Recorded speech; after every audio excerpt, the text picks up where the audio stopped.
বলতে আমি তৃণমূল কংগ্রেস করতাম আগে। বহুদিন 2006 সাল থেকে আমি তৃণমূল কংগ্রেস করি। বর্তমানে আমাদের রানীচক সমবায় সমিতি এই ইলেকশনের জন্য এখানে সবাই আলোচনা করে, তারপরে ভারতীয় জনতা পার্টি এবং তৃণমূল কংগ্রেসের পক্ষ থেকে আমার কাছে আসে প্রার্থী হওয়ার জন্য। আমি প্রথমে রাজি হইনি, তারপরে দেখলাম বহু মানুষ তৃণমূল কংগ্রেসের যারা আছে সমিতির টাকা ম্যাক্সিমাম 96 লক্ষ টাকা মতো ডিবলদার রানীচক সমবায় সমিতিতে। ওই কমিটি বহুদিন না গঠন হওয়ার জন্য আমরা কৃষক, গরিব কৃষক, ওখান থেকে লোন নেওয়া দেওয়া করি, আমরা টাকা দিয়ে যথা সময় মতো আমরা টাকা পাই না। সেই কারণের জন্য আমি নিজে চিন্তা ভাবনা করে ভারতীয় জনতা পার্টির পক্ষে নমিনেশন করেছি আমি এবং আমার স্ত্রী।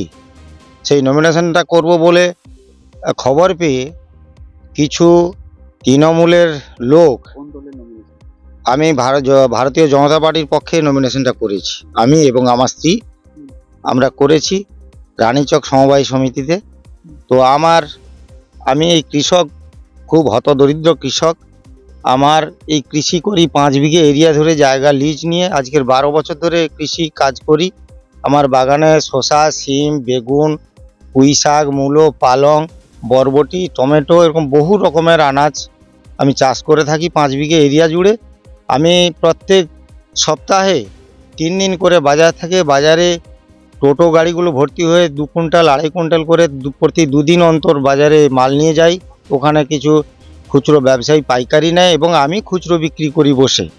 তো সেখানে দেখলাম কিছু তৃণমূলের লোক গিয়ে বাজারে আমার সঙ্গে ধস্তাধস্তি করে, আমাকে হুমকি দেয় যে তুমি কেন ভারতীয় জনতা পার্টির প্রার্থী হতে চলেছো, তোমাকে দেখে নেবো, শিখিয়ে দেবো। আমি বলি তোমাদের এখানে সমবায় সমিতিতে এখানে কোনো প্রতীক নেই, আমি এখানে কমিটিতে দাঁড়িয়েছি, তোমাদের সমস্যা কোথায় আছে?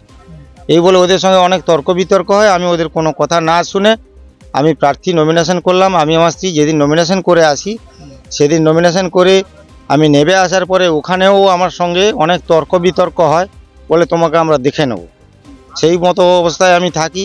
নমিনেশন করার ঠিক 3 দিন পরে আমি বিকেল 5টা পর্যন্ত বাগানে কাজ করে গেছি। আমার বাগান সবুজ এবং সুন্দর আছে। সকালে আনাজ তুলে মার্কেটে নিয়ে যাওয়া হবে বিকেল 3টের সময়।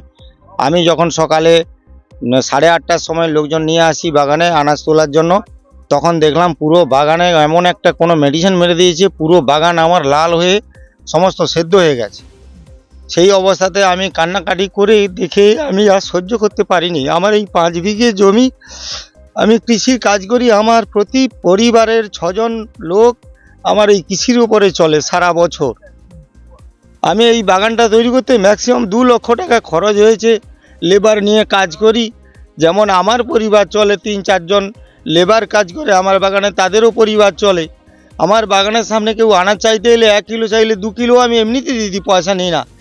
কে বা কারা রাত্রিতে এরকম ধরনের আমার বিভৎসভাবে ক্ষতি করেছে, তাই আমি আজকে 3 দিন কোনো ভাত জল খাই না। চিন্তায় আমি একদম মগ্ন হয়ে গেছি। আমি বুঝতে পারছি না এই রাতের অন্ধকারে কারা আমার এরকম ক্ষতি করলো, কে করে দিয়ে গেল। আমি তো কারোর সঙ্গে কোনো খারাপ ব্যবহার করি না। রাজনীতি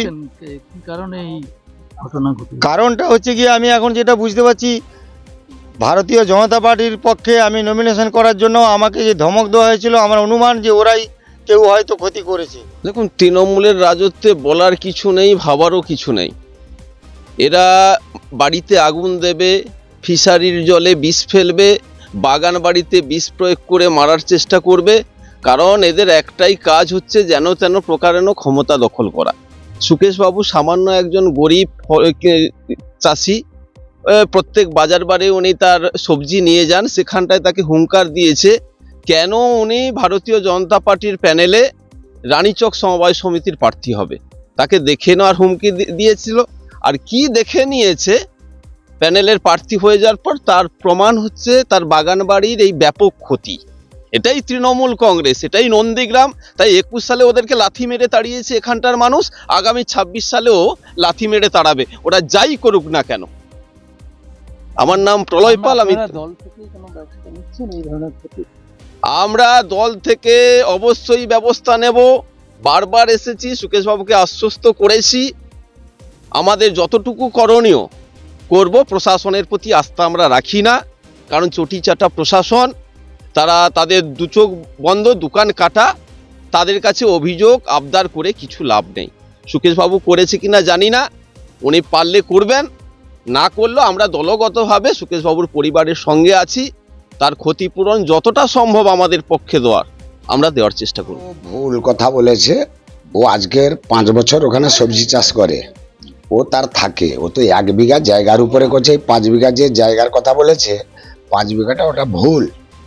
কেন ও এতদিন করছে, হঠাৎ বা ওর তো নিজের লোক কালকে পরশুদিন বেলা 2টোর সময় গামছা জড়িয়ে কে করেছে, এটা এই ইলেকশনের পরে ওটা হাতে নাতে আমরা ধরিয়ে দেবো। এখন ওর বাড়ির মধ্যে আমরা দ্বন্দ্ব করতে যাব না, ওদের নিজেদের মধ্যে। কেন ও তো ডেলি স্প্রে করে, এ করে, বেলা 2টোর সময় করেছে, লোক তো দেখেছে। এই যে অভিযোগ করেছে মিথ্যা।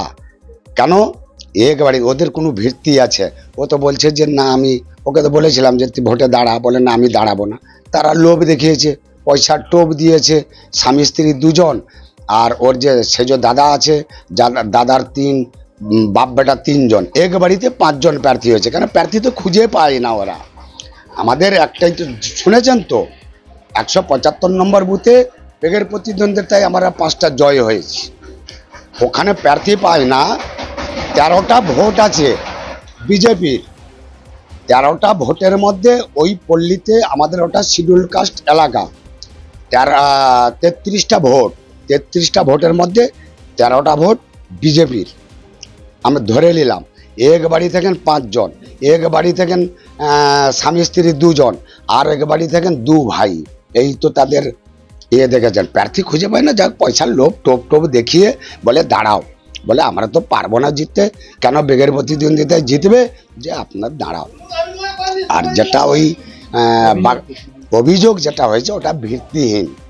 ও মূলবাড়ি বাড়ি গিয়ে দেখে আসুন তো, ওখানে আছে কিচ্ছু নেই। ওদের ডেলি তুলছে, ডেলি বিক্রি করছে।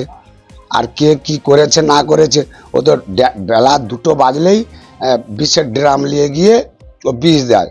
আর কে করেছে না করেছে সেটা আমরা এই ইলেকশনের পরে ওদের বলে দেবো যে কোন লোকটা দিয়েছে। ওর নিজের বাড়ির লোক দিয়েছে, লোক তো দেখেছে, একটা মহিলা পাশে তো বাড়ি।